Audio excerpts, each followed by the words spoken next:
Hello friends, welcome to my channel Tunga Pakashale. ಯಾರು ಹೊಸದಾಗಿ ನನ್ನ ಚಾನಲ್ ನೋಡ್ತಾ ಇದ್ದೀರಾ, ಪ್ಲೀಸ್ ಸಬ್ಸ್ಕ್ರೈಬ್ ಮಾಡ್ಕೊಳ್ಳಿ. ಪಕ್ಕದಲ್ಲೇ ಇರೋ ಬೆಲ್ ಐಕಾನ್ ಅನ್ನು ಕ್ಲಿಕ್ ಮಾಡಿ. ಫ್ರೆಂಡ್ಸ್, ಇವತ್ತು ವೆಜಿಟೇಬಲ್ ಕುರ್ಮಾ ಮಾಡೋಣ. ತುಂಬಾನೇ ಚೆನ್ನಾಗಿರುತ್ತೆ. ಚಪಾತಿ, ಪೂರಿ, ದೋಸೆ, ಪರಾಟ, ಜೀರಾ ರೈಸ್, ಗೀ ರೈಸ್ಗೆಲ್ಲ ತುಂಬಾನೇ ಚೆನ್ನಾಗಿರುತ್ತೆ. ತುಂಬಾ ರುಚಿಯಾಗಿರುತ್ತೆ ಅಂತಾನೆ ಹೇಳ್ಬೋದು. ಇದನ್ನ ಹೇಗೆ ಮಾಡೋದು ಅಂತ ನೋಡೋಣ ಬನ್ನಿ. ಕುಕ್ಕರ್ ತಗೊಂಡಿದ್ದೀನಿ ನೋಡಿ. ಒಂದು 1/4 ಕಪ್ ಅಷ್ಟು ಒಣ ಬಟಾಣಿನ ಇಡೀ ರಾತ್ರಿ ನೆನೆಸ್ಬಿಟ್ಟು ಹಾಕ್ತಾ ಇರೋವಂಥದ್ದು. ನೀವು ಹಸಿ ಬಟಾಣಿ ಸಿಕ್ಕಿದ್ರೆ ಯೂಸ್ ಮಾಡಿ. ನೋಡಿ, ಸಣ್ಣದಾಗಿ ಹಚ್ಚಿರೋಂಥ ಹುಳ್ಳಿಕಾಯಿ, ಕ್ಯಾರೆಟು, ಆಲೂಗಡ್ಡೆ ಇದೆ. ಸಣ್ಣದಾಗಿ ಹಚ್ಬಿಟ್ಟು 1-2 ಸಲ ವಾಶ್ ಮಾಡಿ ತಗೊಂಡಿರೋವಂಥದ್ದು ತರಕಾರಿನ ಸಣ್ಣದಾಗಿ ಹಚ್ಚಿ ತುಂಬಾ ಚೆನ್ನಾಗಿರುತ್ತೆ. ನೋಡಿ, ತರಕಾರಿಗೆ ಎಷ್ಟು ಬೇಕೋ ಅಷ್ಟು ಉಪ್ಪು ಹಾಕ್ತಾ ಇದ್ದೀನಿ. ನೋಡಿ, ನೀರು ಹಾಕ್ತಾ ಇದ್ದೀನಿ. ತರಕಾರಿ ಮುಳುಗೋಷ್ಟು ಹಾಕಿದ್ರೆ ಸಾಕು, ಜಾಸ್ತಿ ಬೇಡ. ನೋಡಿ, ಸಾಕು. ತರಕಾರಿ ಮುಳುಗೋಷ್ಟು ಹಾಕಿದ್ರೆ ಸಾಕು. ಈ ಕುಕ್ಕರ್ ಲಿಡ್ನ ಕ್ಲೋಸ್ ಮಾಡಿ 1-2 ವಿಜಿಲ್ ಕೂಗಿಸಿ ಸಾಕು. ಈಗ ಸ್ಟವ್ ಹಚ್ಕೊಳ್ಳೋಣ. 1-2 ವಿಜಿಲ್ ಸಾಕು. ಸಣ್ಣದೊಂದು ಮಿಕ್ಸಿ ಜಾರ್ ತಗೊಂಡಿದ್ದೀನಿ. ತರಕಾರಿ ಬೇಯೋಷ್ಟರಲ್ಲಿ ನಾವು ಒಂದು ಮಸಾಲೆ ರೆಡಿ ಮಾಡ್ಕೊಳ್ಳೋಣ. 1/4 ಕಪ್ ಅಷ್ಟು ಕಾಯಿ ತುರಿ ಹಾಕ್ತಾ ಇದ್ದೀನಿ. ನೋಡಿ, 1 ಪೀಸ್ ಅಷ್ಟು ಚಕ್ಕೆ, ಜಾಸ್ತಿ ಹಾಕಕ್ಕೆ ಹೋಗ್ಬೇಡಿ, ಸ್ವಲ್ಪ ಸಾಕು. ನೋಡಿ, ಶುಂಠಿನೂ ಅಷ್ಟೇ ಒಂದು ಸ್ವಲ್ಪ ಹಾಕ್ತಾ ಇದ್ದೀನಿ, ಪೀಸ್ ಮಾಡಿಬಿಟ್ಟು. 1 ಅರ್ಧ ಗೆಡ್ಡೆ ಬೆಳ್ಳುಳ್ಳಿ ಹಾಕ್ತಾ ಇದ್ದೀನಿ. ಖಾರಕ್ಕೆ ಹಸಿರು ಮೆಣಸಿನ್ಕಾಯಿ ಹಾಕ್ತಾ ಇದ್ದೀನಿ, 6. 5 ಕಾಳಷ್ಟು ಕಾಳು ಮೆಣಸು ಹಾಕ್ತಾ ಇದ್ದೀನಿ. 3 ಲವಂಗ ಹಾಕ್ತಾ ಇದ್ದೀನಿ. 2 ಏಲಕ್ಕಿ ಹಾಕ್ತಾ ಇದ್ದೀನಿ. ನೋಡಿ, ಒಂದು ಸ್ವಲ್ಪ ಕೊತ್ತಂಬರಿ ಸೊಪ್ಪು ಹಾಕ್ತಾ ಇದ್ದೀನಿ, ವಾಶ್ ಮಾಡಿಬಿಟ್ಟು. 2 ಕಡ್ಡಿಯಷ್ಟು ಪುದೀನ ಹಾಕ್ತಾ ಇದ್ದೀನಿ, ಇದು ವಾಶ್ ಮಾಡಿ. ಇದಕ್ಕೊಂದು ಸ್ವಲ್ಪ ನೀರು ಹಾಕ್ಕೊಂಡು ಗಟ್ಟಿ ಗ್ರೈಂಡ್ ಮಾಡ್ಕೊಬೇಕಾಗತ್ತೆ, ಜಾಸ್ತಿ ನೀರು ಮಾಡಬೇಡಿ. ನೋಡಿ, ಇಷ್ಟು ಗಟ್ಟಿಗೆ ಮಸಾಲೆ ಗ್ರೈಂಡ್ ಮಾಡ್ಕೊಬೇಕಾಗುತ್ತೆ. ನುಣ್ಣಗೆ ಒಂದು ಬಾಣಲಿ ಬಿಸಿಗೆ ಇಟ್ಟಿದ್ದೀನಿ. 2 ಟೇಬಲ್ ಸ್ಪೂನ್ ಅಷ್ಟು ಎಣ್ಣೆ ಹಾಕ್ತಾ ಇದ್ದೀನಿ. ಸಾಕು, ಎಣ್ಣೆ ಬಿಸಿ ಆಗಲಿ. ಎಣ್ಣೆ ಬಿಸಿಯಾಗಿದೆ.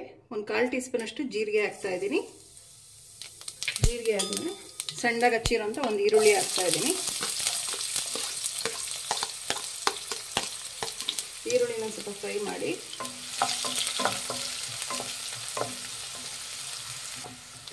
ನೋಡಿ, ಈರುಳ್ಳಿ ಫ್ರೈ ಆಗಿದೆ, ಸಾಕು.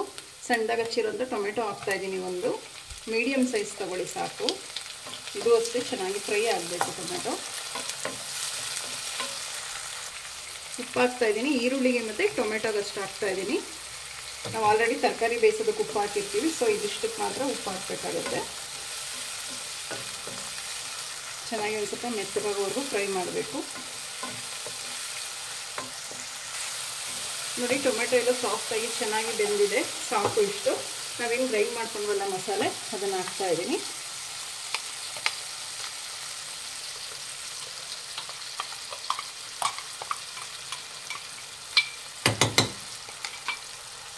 ನೋಡಿ, ಅದೇ ಮಿಕ್ಸಿ ಜಾರ್ ಒಂದು ಸ್ವಲ್ಪ ನೀರು ಹಾಕ್ಬಿಟ್ಟು ಹಾಕೋಣ, ಮಸಾಲೆ ಇರುತ್ತೆ. ಇದನ್ನು ಮಿಕ್ಸ್ ಮಾಡಿ ಇದೊಂದು ಕುದಿ ಬರಲಿ, ಒಂದು ಸ್ವಲ್ಪ ಹಸಿ ವಾಸನೆ ಹೋಗಲಿ. ನೋಡಿ, ಕುದಿ ಬರ್ತಿದೆ, ಸಾಕು. ಇಷ್ಟು ನಾವೇನು ತರಕಾರಿ ಬೇಯಿಸ್ಕೊಂಡಿದ್ವಲ್ಲ ಅದನ್ನು ಹಾಕೋಣ. ನೀರಿತ್ತು ಅಂದರೆ ನೀರು ಸಮೇತನೇ ಹಾಕಿ ಒಂದು ಸ್ವಲ್ಪ. ನೋಡಿ, ಮಿಕ್ಸ್ ಮಾಡೋಣ ಇದನ್ನು. ತರಕಾರಿ ಬೆಂದಿರೋದ್ರಿಂದ ಇದನ್ನು ಜಾಸ್ತಿ ಬೇಯಿಸೋ ಅವಶ್ಯಕತೆ ಇಲ್ಲ.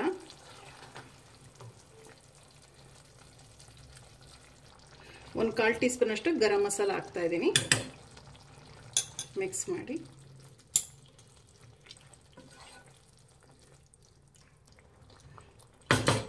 ನೋಡಿ, ಒಂದು ಲಿಡ್ ಕ್ಲೋಸ್ ಮಾಡಿ ಒಂದು 5 ನಿಮಿಷ ಮೀಡಿಯಂ ಫ್ಲೇಮಲ್ಲಿ ಬಿಡೋಣ. ಉಪ್ಪು ಖಾರ ಹಿಡಿಬೇಕು ವೆಜಿಟೇಬಲ್ಸ್ಗೆ, ಸೊ ಅದಕ್ಕೆ. ನೋಡಿ, ಒಂದು 5 ನಿಮಿಷ ಆಗಿದೆ. ಲಿಡ್ ಓಪನ್ ಮಾಡಿ ನೋಡೋಣ. ನೋಡಿ, ಎಷ್ಟು ಚೆನ್ನಾಗಿ ವೆಜಿಟೇಬಲ್ ಕುರ್ಮಾ ರೆಡಿ ಆಗಿದೆ, ಸಾಕು. ಮಿಕ್ಸ್ ಮಾಡಿ. ನೋಡಿ, ಎಷ್ಟು ಚೆನ್ನಾಗಿ, ತುಂಬಾ ಟೇಸ್ಟಿಯಾಗಿರುತ್ತೆ. ರೀತಿ ಟ್ರೈ ಮಾಡಿ. ಚಪಾತಿ, ದೋಸೆ, ಪೂರಿ, ಗೀ ರೈಸ್, ಜೀರಾ ರೈಸ್ಗೆಲ್ಲ ತುಂಬಾ ಚೆನ್ನಾಗಿರುತ್ತೆ ಈ ಕುರ್ಮಾ.